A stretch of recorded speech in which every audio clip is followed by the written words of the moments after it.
I often wonder about the nature of reality, about our relationship to the creative force that forged the particles of our stars and intertwined them with the molecules of our bodies. Who are we?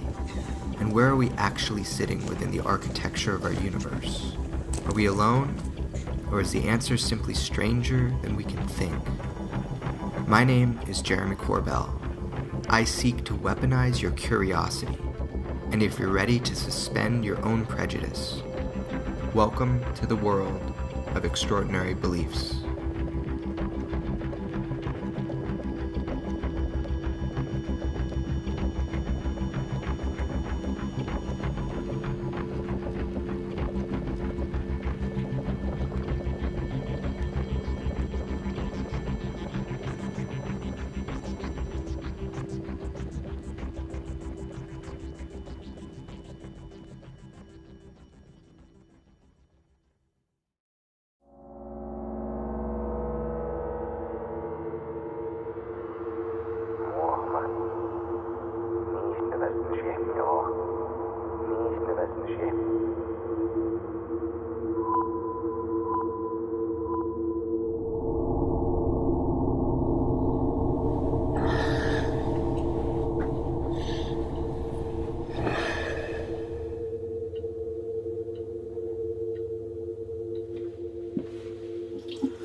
I'm just so grown tired of all of this already. My world will not be turned upside down. I just want to live my life. I mean, who would want to relive this? Either people are going to believe you or you don't. It's kind of put me on edge again.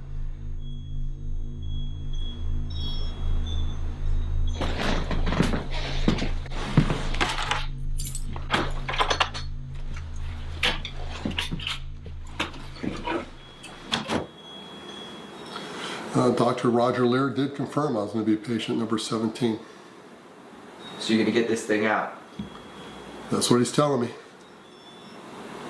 And what did you know of Dr. Lear before? Absolutely nothing. I knew nothing about Dr. Lear until I was introduced.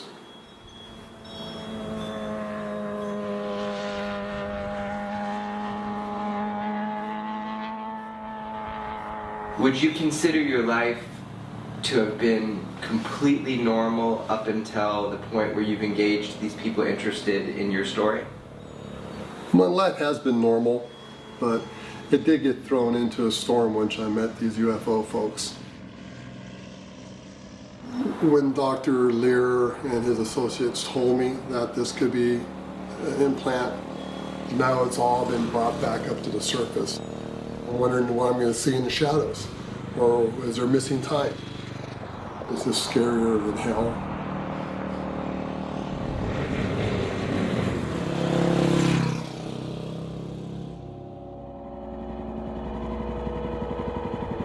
So you've met Dr. Lear. Do you trust him? You know, I don't trust anybody in today's world. I just want all this to end. I just want it removed and not have to worry about a piece of metal floating around in my body.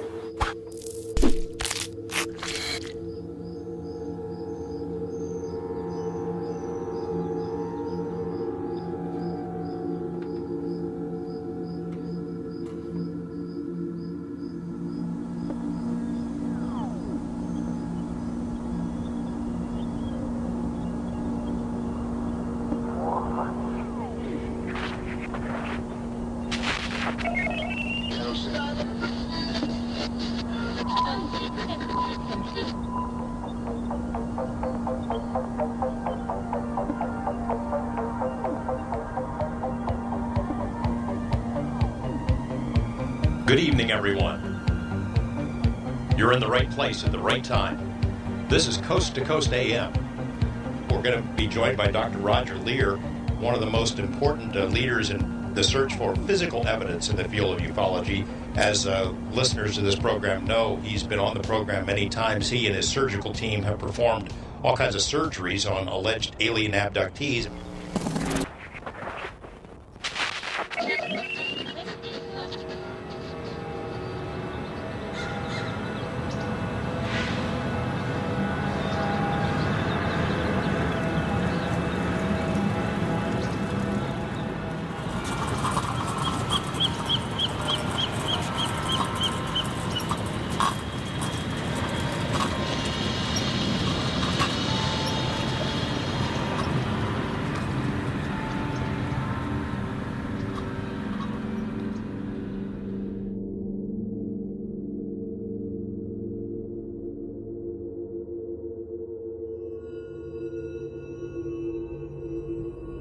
This mystery is kind of like a musical composition. If you're missing a note or two, you probably wouldn't be able to make sense of it all.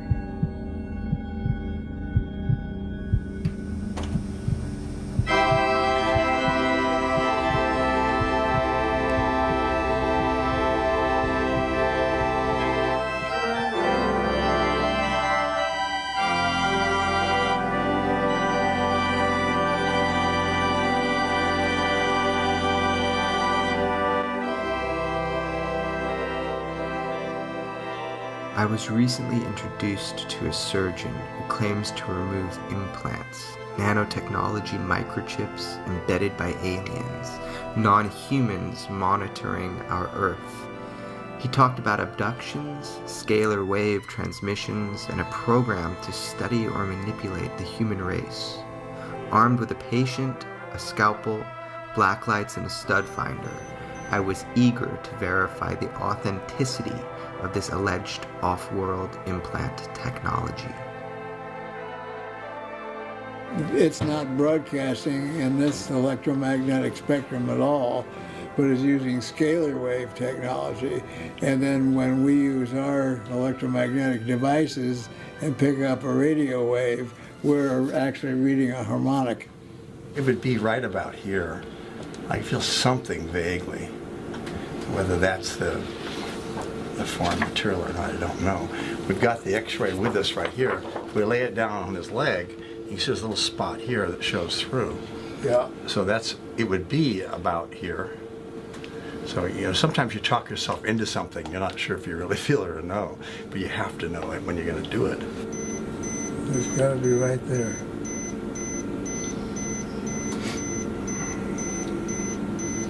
Well, you have optics anyway, right? You have ultrasound optics? Right here, yeah. So I'll show you when we do the ultrasound. So we're not going to guess at it. We're going to find it. So this is the ultrasound goo. So I'm going to go straight up and down on this. So Dr. Leir, what are we experiencing right now? Oh, we're using ultrasound to try and locate the exact position of the object. It's not easy because it's not only superficial, but it's also close to the bone. So we're using ultrasound to try and locate it. That's it right there. Yeah. Hey, sure, doctor. Somebody just didn't slip you a 50. Just cut him. We're going to draw the patient's blood, and then we put it in a centrifuge and spin it down and separate the cellular portion of the blood from the liquid. And then that cellular portion is then mixed with anticoagulant preservative, and that's what we actually use to put the object in. Then when we take out small pieces of the surrounding tissue, that goes into a pathology lab. The object undoubtedly is some form of metal, so that goes into a metallurgical process one step at a time, where we look at it under an electron microscope and some other tests that we do to look for isotopes and non-terrestriality. Non-terrestriality. It is alleged that many of these mysterious objects that Dr. Lear and his team have removed display bizarre characteristics, such as having nanotopography and metallic composition described by some labs as exotic meteorite material, not having been forged in the furnace of our own sun. I don't think that you've been abducted recently. No. Based on this. As a surgeon, I know it's not your position to speculate on the origin of this object, but obviously you know the story going around that maybe there's a correlation between the abduction phenomena and these types of objects. Well, it's interesting. I mean, I don't know if you want to quote me on this, but I just don't believe it's alien. I believe it's some earthly particle that's from some carpentry thing. They whacked something, a little piece of metal flew off and stuck in them. They don't remember it because it was so tiny. And then those people, enough people have them. People with abductive experiences also may have the metal, so I don't know. He's doing the analysis on the metal, so I'm not. And that's where the things come in. I would reanalyze the metal, have another group analyze it and look at it if it was me doing it. Yeah, the hot fire. Yeah, sort of. A foreign object was about to be removed from a man carrying this burden for over a decade. Nefarious implant by an extraterrestrial big brother or a piece of childhood shrapnel. I personally wanted to see what this foreign object was made of. This piece of metal's in my leg, or whatever it is, and it's been there for God knows how long. So it'd be nice to yank it out, do the experiments on it, and see what it is. Like I said, I have some people in my life that just shake their heads. My girlfriend, my mom, a few other people are just saying, don't let them do it. It's a small incision. It's not like they're going into my lung. A few stitches, and it's a pretty simple procedure. Small incision, big mystery. Yes. Were you surprised when they used the device for frequency, that what was in your leg seemed to be emitting That's a pretty frequency? amazing. If that test is accurate, this is really an implant. And just by fluke, we found it. One thing led to another, and here we are today. I mean, it sounds like you've had some powerful experiences that have at least led you to entertaining the idea that, there are non-humans, they are visiting the planet, and that, they are engaging humanity. The memories were as a child. I thought I had a couple abductions. Parents put locks high on the door when I was a young guy, so I went and drowned in a pool. And they'd find me outside and the locks were still locked. I remember waking up and being elevated on my back straight up and feeling my nightgown being pulled back. My thoughts were, man, I'm really going up quick if you can feel the clothes on your body being pulled back. So that was like the last time. It just felt like they were up to no good. Have you ever seen a UFO? No, Never have. not that I remember.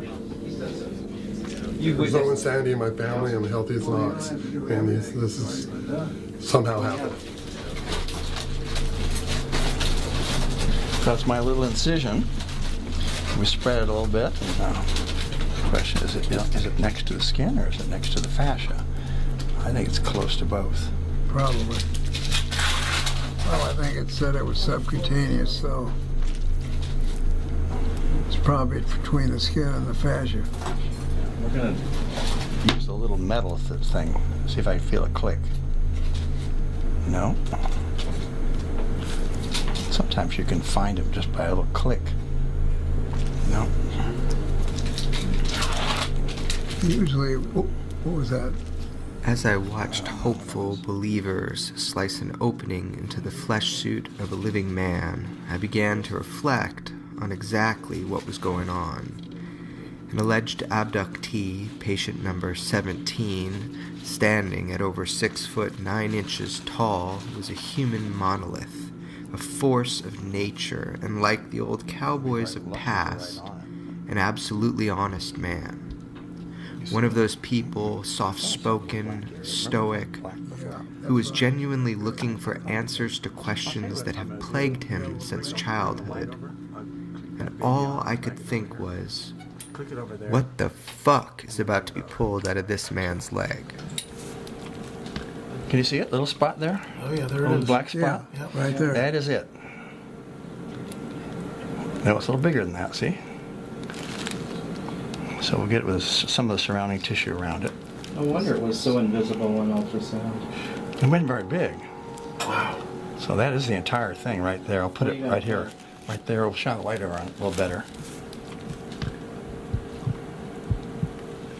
Here, I'll show it to you. That's the whole thing. Well, Let's see, we have a sponge. We'll put the soft tissue in that, and then this will go in the serum. So would you want to get a close-up of this? Don't put it in anything till I dissect off the tissue. I leave a little piece of soft tissue on there so that when we use things like electron microscope, which we'll do at Seal Labs, that soft tissue will show up under the electron microscope. So Roger, success today. Well, yeah, I'm very happy with the results that we got today. You know, the object is, it appeared, it went through all the testing, we got it out, and now we're going to, look at it and see what the, both the biological and the metallurgical components are that it's made. And that will determine, whether we have something that's out of the rose garden or something that's non-terrestrial. Do not underestimate the cosmopolitics of an alleged alien implant removal surgery. Word had spread, and many faithful arrived with camcorders and flooded the waiting room with anticipation. Patient number 17 quietly made his exit through the back door, avoiding the crowd that had formed to glimpse that which has yet to be explained. Just as I'm learning more about music and harmonics, I'm also learning more about the nature of the cosmos and reality. When traversing uncharted territories and exploring alleged and advanced nano-cybernetic transmitters believed to have been embedded into a human host to monitor unknown rhythms, fields, and energies to transmit scalar wave frequencies to beings with hidden intentions who either traverse space-time or dimensionally shift into our reality, there are key moments in your investigation that require a monumental leap of faith. Or, of course, you can just go to your local scanning electron microscopy lab to actually see what it is that you have. My name is Steve Colburn. I'm a material scientist. I work on carbon nanotubes at my primary job, and I'm Roger's head scientist in the ANS research organization that he founded. Must be stuck someplace. There it is. They made those guys too. It's all one world. Yeah, that's what they're saying. This is the official testing of a foreign body that was removed from you. Are you curious about it at all? Absolutely. What do A you? mystery. It is a mystery. Do you think we'll solve it today? Yes, we will. Thousands of them. Is it shining on the inside, Steve? Yeah, we see metal. Cool. Definitely metal. All right. Let's load it Now, back up. do you want to remount it so that we got it sitting up on end? Test it with the Gauss meter. That would be a good idea. Hold on, Steve. Gauss meter test. Finger off, just hold it straight up. Okay. You're getting a little bit. A little bit. Not much.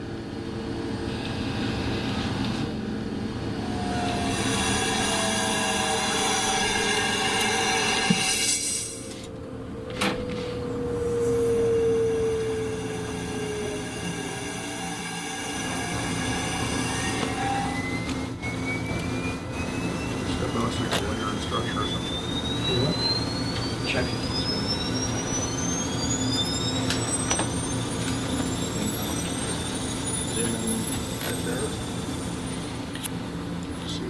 With the power to look at the object at almost the atomic level, an alien landscape emerged. similar to topographical surveys of our star's celestial satellites orbiting our solar center. Structures and shapes began to take form within my mind. Spectral analysis seeking explanation of composition, measurements of features which looked like mountains and valleys were taken with great precision. I was hopeful that today patient number 17 would be given some answers. The nerve would also probably wither up under the electron bombardment.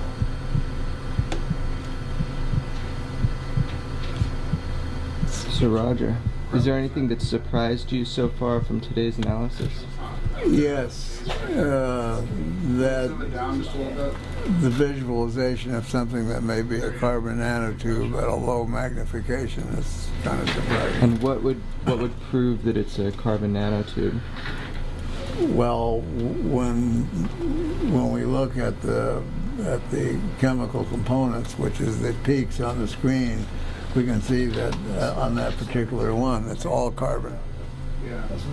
Then we'll have to go on with other testing, what's called Raman spectroscopy, and a couple of other tests to determine actually if it is a carbon nanotube. Will you be able to do that today? No. You get your first look at what they pulled out of you. What are your thoughts? It's just interesting. Like I said, it still could be just a rock from childhood, or it could be a meteorite piece from space. You just never know until breakdown. What you're saying is, I'm just trying to figure out what this is. The mechanics of this object. So I consider myself a Christian, and if this thing's Mr. Space Alien deal, it kind of blows everything I've believed in for the last 50 years out of the water. I mean, technically. I mean, God doesn't go around implanting people, and there's, it's just kind of this Christianity and a question of, is it true or not? And I hope, in a way, this is just a rock or something from the past, from my beliefs, but it is. You kind of start rethinking. Would it shake the foundations of your faith if this was something from another intelligent species? It could. Definitely. Did you feel that we saw something anomalous today? Yeah, it was definitely anomalous, and it was very similar to several other objects that we've seen that were removed from Roger's patients. The nerve cells grow into the membrane, and this membrane forms an interface between the nervous system and the electronics of the device. What can you say conclusively from today? That it's probably a sophisticated nanotechnological device rather than just a fragment of something. These devices seem to be deliberately inserted into people. There's no portal of entry, and there's never an inflammatory response to the objects, which is highly unusual. It's unheard of. So when we get the path report back, that'll tell the tale as well as to whether it's one of these anomalous objects we've seen before. My working hypothesis is that these are nanotechnological devices from off-planet that have been perfected by some society that has had this technology for a very long time. I send half the object in for ICP-MS analysis, and that will give us some isotopic ratios and tell us whether the material is from off-planet.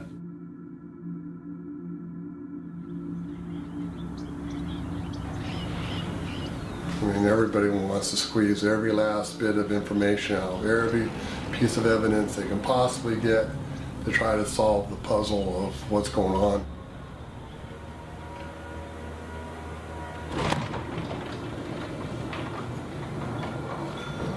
While the scientific team was busy analyzing the composition, structures, and isotopic ratios of the surgically removed mystery object, I decided to meet up with patient number 17 and find out more about his abductive experiences and his post-operation state of mind. Do you think that this is sinister? Like when you saw the eyes of those three oval head alien dudes that you tackled or tried to tackle in Las Vegas, you said that you could tell it was sinister. You could tell it was... They're not there to take you out for pizza, that's for sure. I mean, they're there to manipulate you somehow. Not to save you or give you the cure for cancer. They have their own agendas, And if it didn't, it'd be disclosure already. I mean, it has to be something behind this to keep it quiet. Where did you come to that understanding? Of course, their appearances are disturbing, but it's a sense. Like when you meet somebody that's nice and friendly, you go, hey, it's a nice person. And with these three people's things in my room, you just knew they're in your house without your permission. You know they're about to maybe take you somewhere and do whatever they want with you. I mean, how can that be a good thing? There's no way they rang the doorbell and said, hey, we're from outer space, want to have a beer? I mean, they're gangsters, you know, alien gangsters. They're doing what they want. God knows what they're doing to people. At least I was caught and released. What would you say to an alien that was trying to abduct you if you could? I don't know if I'd say anything rather than just treat them to any burglar that was trying to break into my house and mess with my family is shoot them dead and I'll take them down. I mean, I think they're criminals. They're doing what they want and a lot of cruel things to people, and be nice if a little payback, because this is unreasonable. How many abductees do you really need? How many people's lives do you have to ruin? I mean, you know, man up, show your face or take off. And for them to, you know, always take you on a deserted road or late at night, they're obviously cowards on top of it. So they're criminals, they're cowards. They're that advanced. They should be able to just talk to us and explain things out and, you know, and comfort us rather than like mean little kids with a magnifying glass frying ants on a sunny day. I mean, cowards. So leave me alone, and I hope I can take one of you out when it's possible. You fought back against these alien gangsters. I mean, you did that day. Yep. I was ready to duke it out with them. For some reason, they just didn't want to deal with it, but I was able to break that trance. It's really a weird feeling. You can't move. It's like there's no way this is happening to me tonight. And I was able to get up and go for it. Yeah, that's pretty amazing, to tell you the truth, because most people can't. So I was able to break. So they have weaknesses that you can't break through, apparently. Are you saying to me that you feel strongly that the experiences you had were real? Well, the experiences of childhood are real memories. And what happened in Vegas with the 2 abductions were real. But just fine details aren't there. Like I said in earlier conversations, maybe they are doing mental blocks on people because they know how frightening it is for the human race to deal with all this, but they still feel like we do with test animals. They can do what they want with us. Do you feel that you were given a mental block from the experiences that you had? Absolutely. There's no other way. They could have made me forget about it. So however that's done, I'm glad that's possible, because just knowing they were there in my room from childhood, sometimes in young adult, and now with this possible implant, you kind of feel violated. I mean, these people are like kidnapping you. You can believe what you want, but unless you get other people to believe too, it just seems like a fairy tale. I mean, it means nothing. You know, but if you tell people the story, they look at you like you're crazy or you're a fool, or your religious friends think you're going to the dark side because if there's aliens, there's no God, which means you're an atheist or something. So everybody has their opinion on this. You know, with all this going on, I'm just like a normal guy with extraordinary experiences that can't really be explained. You know you've gone through them, but unless you meet other abductees or somebody in the line of work, nobody believes you. Nobody really cares. And they really just want to put their fingers in their ears and walk away. They're just afraid of the truth, maybe. I mean, when it happens to them, or they know somebody personally that this stuff happens to me, they open their eyes. Everybody thought that the world was flat at one time. Those folks don't want it to be true, or they're afraid of the truth. They just weren't nightmares, they were real. I joined patient number 17 for his post-operative evaluation.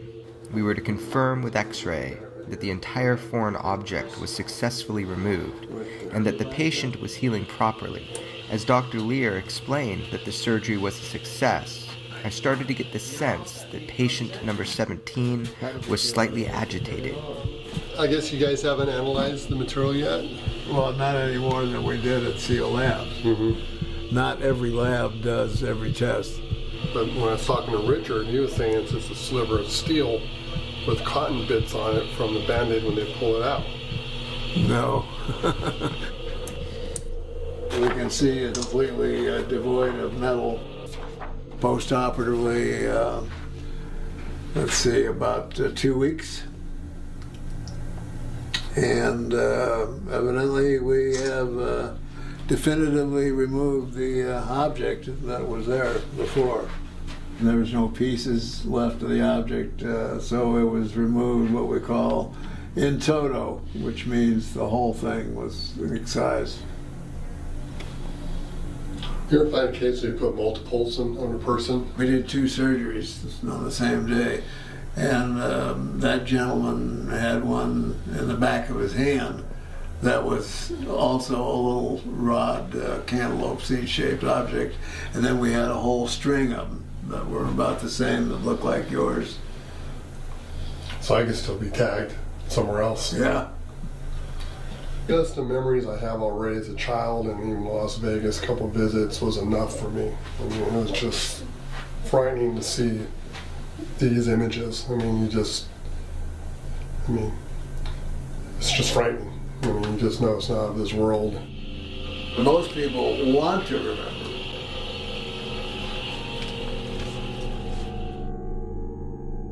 You're kind of over it sounds like. I just want to get back to my life of enjoying my family and riding my dirt bikes and move on. We'll get the data here shortly and see what it's made out of, and should be game over. We'll know one way or another what the deal was in my leg.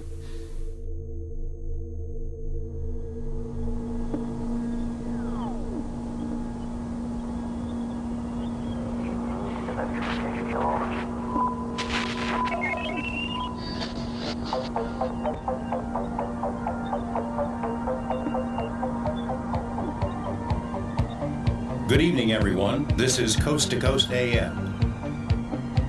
We have sad news to report tonight. Prominent UFO researcher Dr. Roger Lear has passed away due to a heart attack. Dr. Lear was a pioneer in the investigation for physical evidence of extraterrestrial contact. Roger will be missed.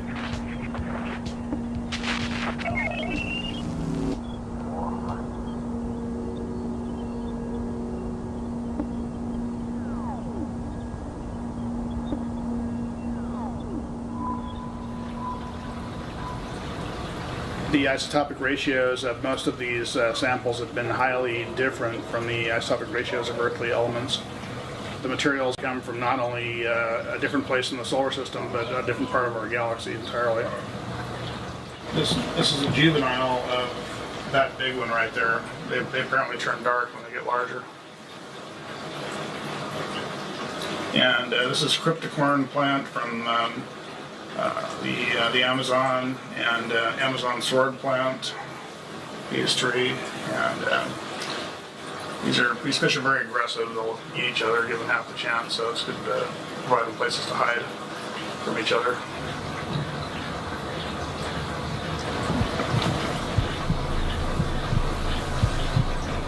After we went to Seal Labs, Dr. Lear was in pretty good health at that point, and he had an apparent heart attack, and they found him a near death, and he died soon after, and that was about 6 weeks ago now. It's a great loss to the UFO community, and he was a good friend, and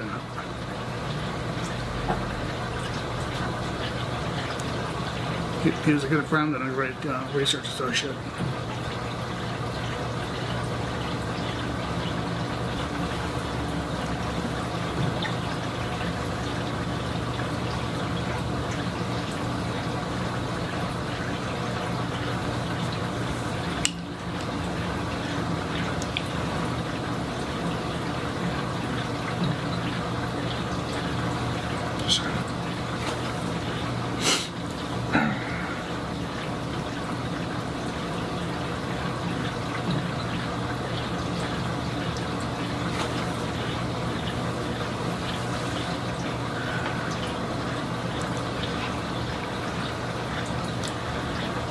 Well, Dr. Lear worked hard in pursuit of the truth, and he was striving to bring science to the UFO community and bring the scientific method to investigate UFO sightings, and he was particularly interested in hard evidence of UFO sightings and abductions, and that's why he got into the implant field, because that's one of the only ways we can get hard evidence that people have been visited by aliens, by these devices left behind in their bodies.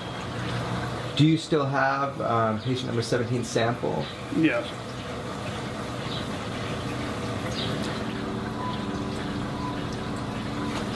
I think most people are like the fish. Most of the masses of humanity are like the fish, and they don't really know or care what's outside their immediate sphere of influence. And we need to be better than that as a race.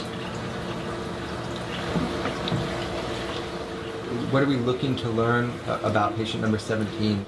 The isotopic analysis will tell us if the material is from off the planet, so that's very important. Well, if this thing is emitting frequency, there's got to be a way to capture that data somehow. The ultimate goal is to hack the alien internet. We have reason to believe there's a complex web of communication between aliens and some supercomputer someplace, and abductees are also plugged into this system. It's the biggest story of the 20th and 21st centuries. It's the biggest story never told.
It's the waiting that will grind you down.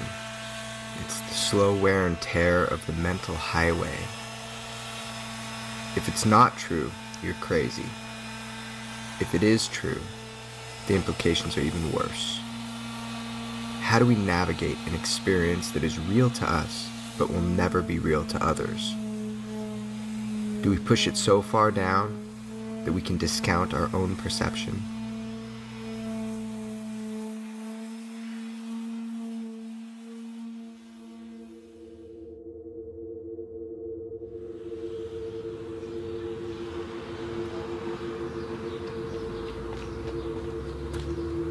It's one thing to ask a question. It's another to receive the answer.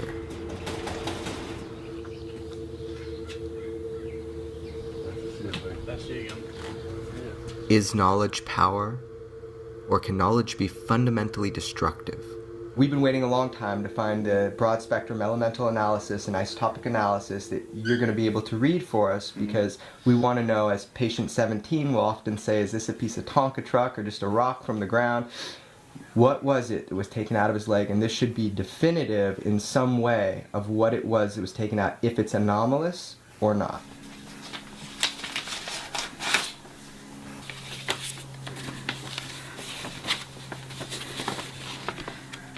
We got quite a few elements here. Let's see, we have boron, sodium, magnesium, aluminum, silicon, phosphorus, potassium, calcium, titanium, chromium, manganese, iron. Iron's a major component. Cobalt, nickel, copper, zinc, gallium, germanium. And the gallium and the germanium are indicative of the presence of meteoric iron. We got arsenic, strontium, yttrium, it's a rare earth element. Zirconium, niobium, molybdenum. Molybdenum's kind of high. That's the highest I've seen it in one of these objects, actually, 405 ppm.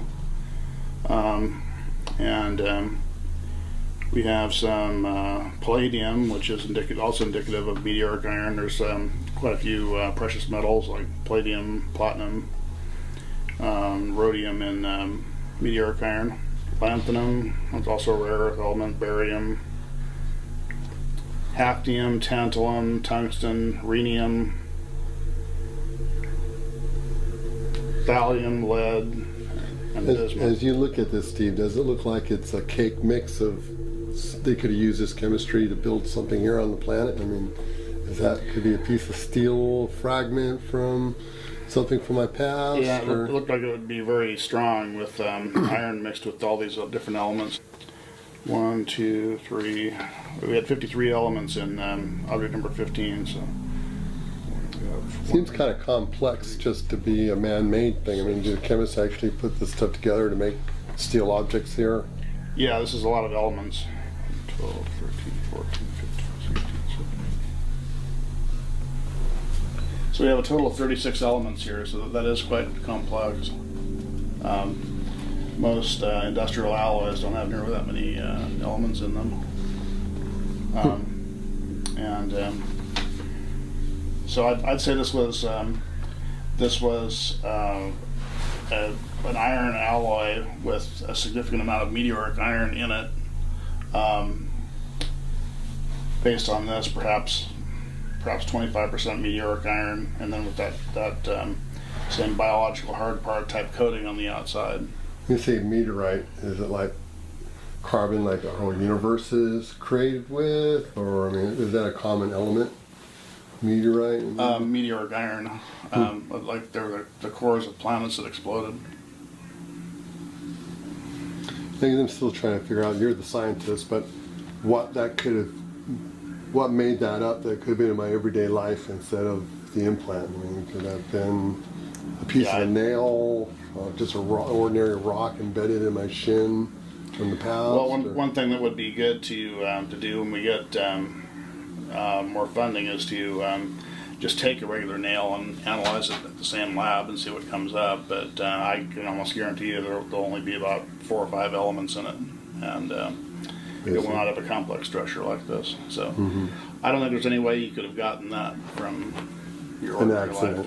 No, from childhood forward. Very unlikely. Well, there was never an entry wound, and I have no recollection of an injury in that area. So you have no idea how long the object had been there? Could have been from childhood, but it started giving me problems in 2005. Now you mention it, I'm trying to remember what the pain was, because it felt like a railroad spike being driven through my leg.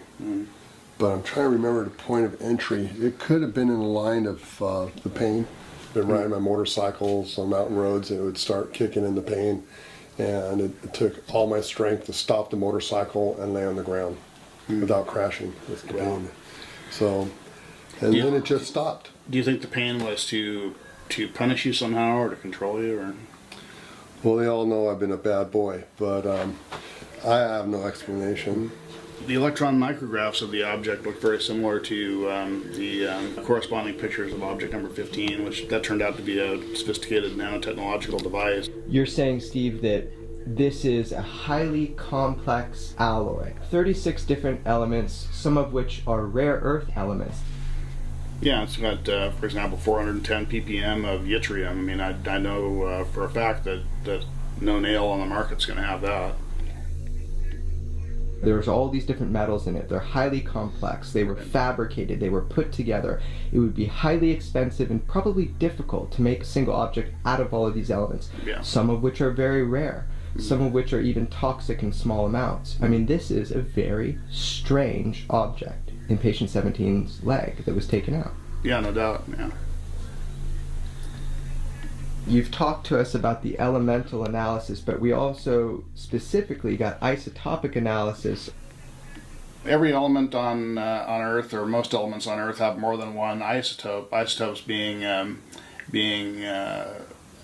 forms of the element with different atomic weights and having different numbers of neutrons in the nucleus. The number of protons in the nucleus defines what the element is, and the number of neutrons in the nucleus defines its exact atomic weight. So in elements with more than one of these isotopes, there's a certain pattern, certain ratio of the isotopes one to another, and that ratio is characteristic for elements that originate on Earth. And What do you see in the isotopes? Are they from here or are they not? they were similar to earthly isotopic ratios, but off by enough where I would tend to conclude it was from off-planet. So you're saying that within these results for the isotopic percentages, usually 1 to 2% could be a miscalculation. How many percentages are we off by? Zinc 64, we're off by about 2.5%, so that definitely puts it into the for sure off-planet range. And the standard deviation of that measurement was only 1.25%, so there's not much variation or much room for error there. So zinc 64 and zinc 66 have isotopic ratios that are definitively not from Earth. Based on these results, I would say yes. It's a federal crime to change them. It's not like the labs are messing around with the data. Yeah. And they're looking at something that is not from here. Yeah, and I want to emphasize this is not backdoor research or anything. As you say, it's a federal crime to alter these results since we did pay for them. They're actually truly mystery metals. They're not forged on this planet.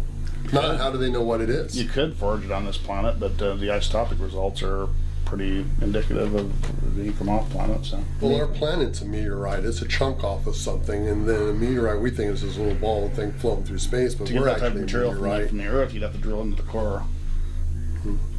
Or it got evacuated from the core through a volcano, right? It could be laying around. They might. Well, there's parts of other planetary cores out there on the asteroid belt that they're flying around. So, well, in my opinion, it was a nanotechnological device that was probably hooked into your nervous system. That's what caused the pain. Made of partly meteoric iron and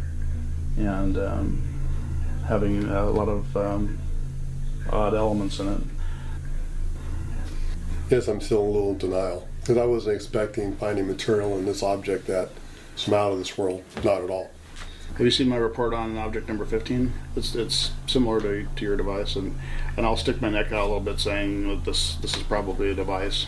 Is it the smoking gun, as it says in the magazine article?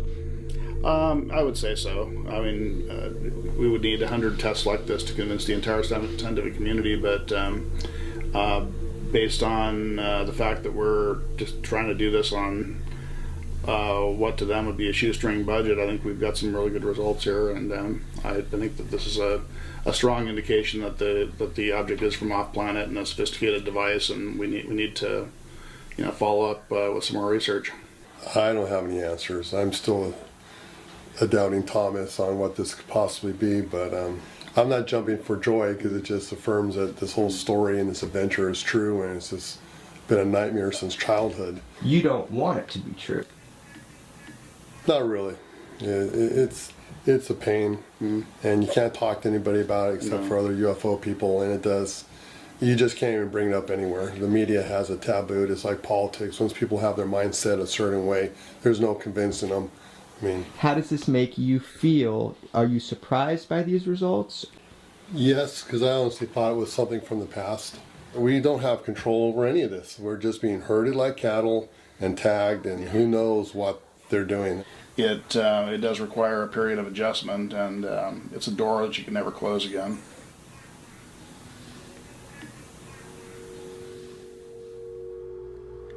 What happens to the ego when it confronts a truth that is poised to transform our belief systems? And is truth itself a matter of interpretation?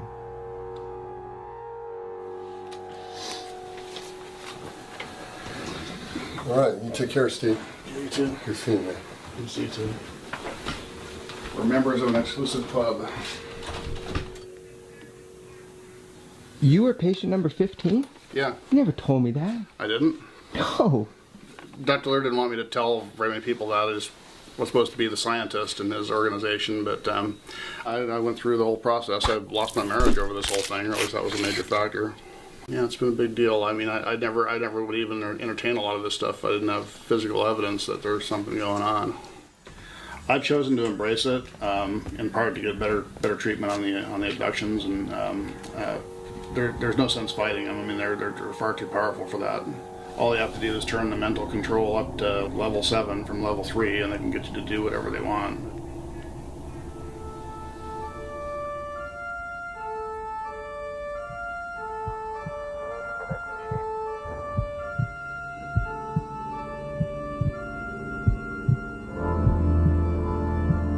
Like Schrodinger's famous thought experiment, I simply wanted to know if the cat in the box was dead or alive. Is this object anomalous or not? The facts of the analysis do not lie, but the interpretation seems to be deeply subjective.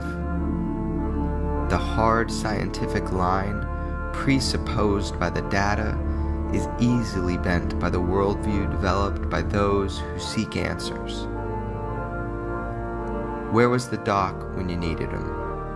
Where was the man who started it all? Was he playing his symphony in the sky, having found peace from his questions in the realms of the knowing, while the mysteries that keep us mortals in a state of insomniatic disturbance roll on?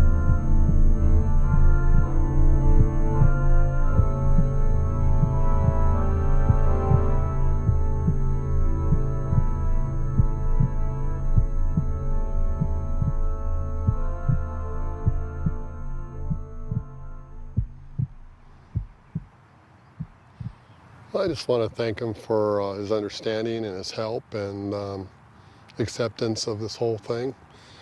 And you know, it's too bad he had to pass before we knew 100% what the item was in my leg. It's a big thank you, actually. Thanks.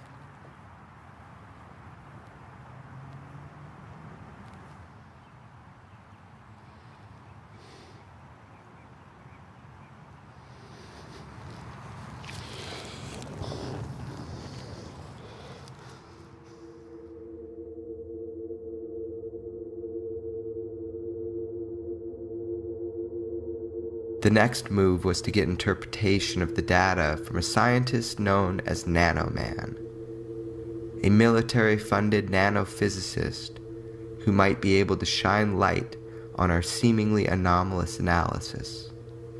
Maybe he could tell me if there was anything to this data.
This came out of a man's leg. There's been a lot of kind of assumptions about it, but now we have the hard physical evidence, the elemental analysis.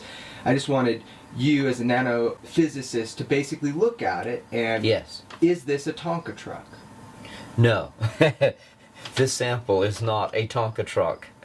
It is not a rock or a pebble from the gravel. Maybe he picked up a piece of something in his leg and it's been bothering him. He had a strange experience and decided that he had an implant. No, this is not a stone, a pebble, or a Tonka truck. There is nothing I can imagine that could explain why this man would have a witch's brew of elements within a sample embedded in his leg. Arsenic. Quite a lot of arsenic, actually, in the sample. Yttrium.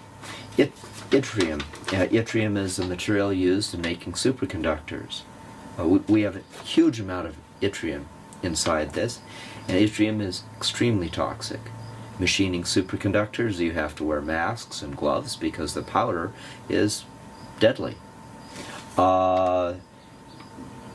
There are just really an astounding number of elements here that are quite poisonous. Are these elements unique in any way, just the elements themselves? Oh, absolutely. This is the most astounding array of elements in a single sample I've ever seen. I have no idea how you would make such a thing. Even in your world of nanotechnology, where you do fabricate pretty exotic, minute scale machines and that kind of thing, this is still interesting to you? This object has an elemental analysis of a complexity I've never seen before. Wow. This thing is fabricated, is what you're saying. Oh yes, this thing is fabricated. Our most complex alloys, maybe you will have 5 different metals or oxides present in an alloy. This sample has an astounding array of metals present. We're talking about something that is highly advanced and fabricated by an intelligence, is that correct? Yes. Straight up? Yes, straight up. This material had to be fabricated by somebody, by an intelligence that was very sophisticated. Somebody went to a great deal of effort to create this object. You know, I was told that there are 4 types of isotopes that are found on Earth in zinc. Those are the 4 that they analyzed? There's a 5th one in very small quantity, but they basically looked at the big 4. Okay. So they're created here within our star system, the supernova that created our star systems and our neighboring star systems. Yes. And they have certain ratios that are typically found as far as the concentration of these different types of zinc. So zinc 64, zinc 66, this kind of thing. Yes. What ratios are you seeing there? Are they out of proportion with terrestrial ratios, and what does that tell us? So in any sample you expect some deviation from the normal isotopic ratio of any of these elements, but what we're seeing here is a dramatic shift in the isotopic ratios of the sample versus the average isotopic ratio of zinc found on Earth. This zinc is from some other part of the galaxy, at a minimum. I'm telling you, it's not from here. This sample did not come from our solar system, much less the Earth. These isotopes provided us the evidence. These are not naturally occurring on Earth. My mind is still kind of frozen with shock. I did not expect there to be proof. You're just nodding your head, but I'm freaked out. We have material that has been pulled out of a man's leg that should not exist. This sample could not have been made on Earth because the isotopic ratios do not support the idea or the theory that this sample was made here.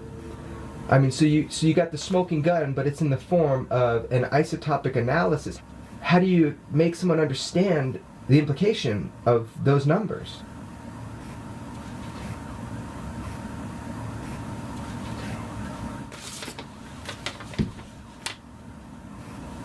Or maybe you don't.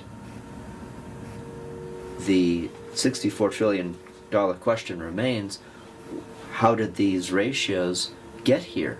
This is not a ratio of zinc that you would find that would be naturally occurring. There's no this has nothing to do with naturally occurring zinc in our solar system or in the surrounding solar systems. Within our neighborhood of the galaxy, this did not come from. These elements were created in a supernova that was manufacturing these elements in different ratios. Do you think, from what you've seen, these isotopes show us non-terrestriality? Yes, I do. Would you consider this scientific report of the isotopes a smoking gun? Yes, I would. I don't believe any human made this sample. I'm just trying to figure out my next step. I mean, I guess we're at a point where we can say big questions. Yes, huge questions.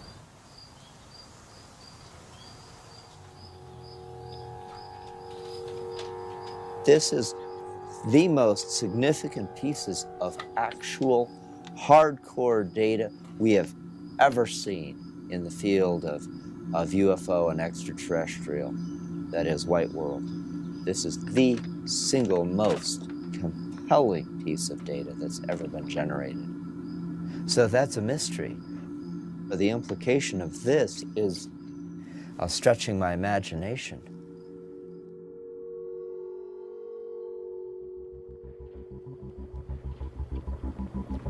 This is just about the point where I feel utterly lost.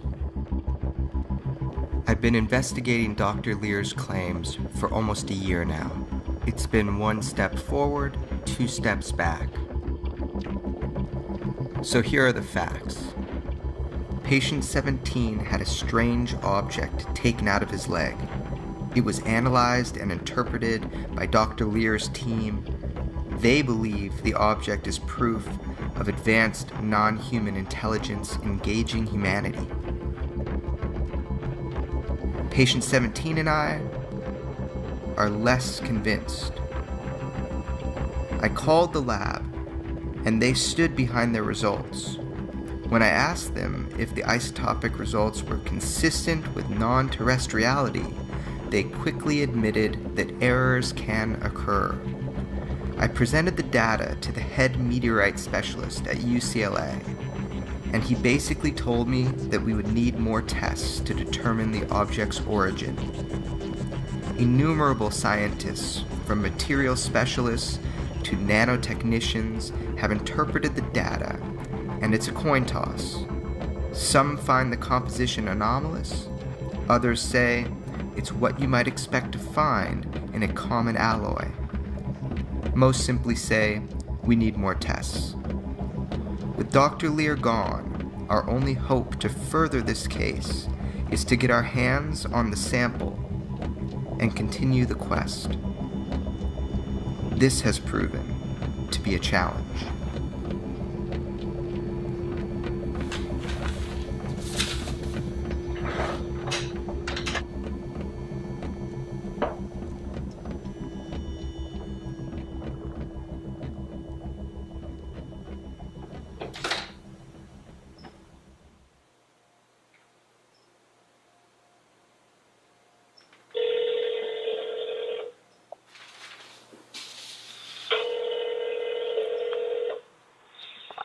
Please leave your message after the tone.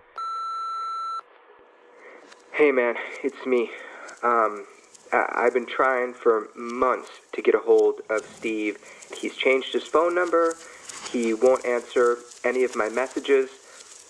I just don't know if we're gonna be able to get the sample back or if we're gonna be able to figure out what this is. I'm extremely frustrated. I mean, I figure the only thing left is to go bang on his door. You know, we've come this far, man. We need to do more tests.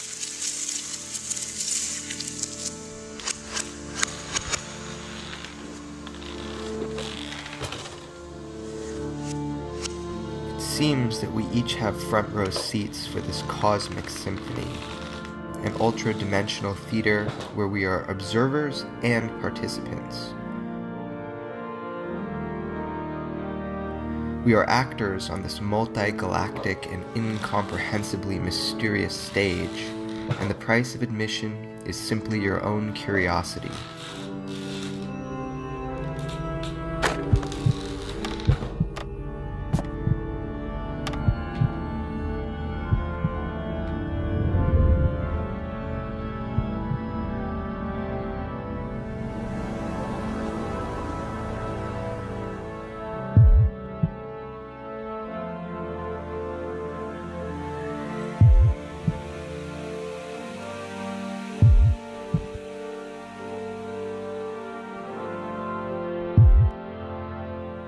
problem with peeking behind the curtain is that you can't unsee and you can't unknow. Your curiosity becomes weaponized, and from that moment forward, you become a mechanism, a beacon radiating with desire magnitudes greater than you ever dreamed possible.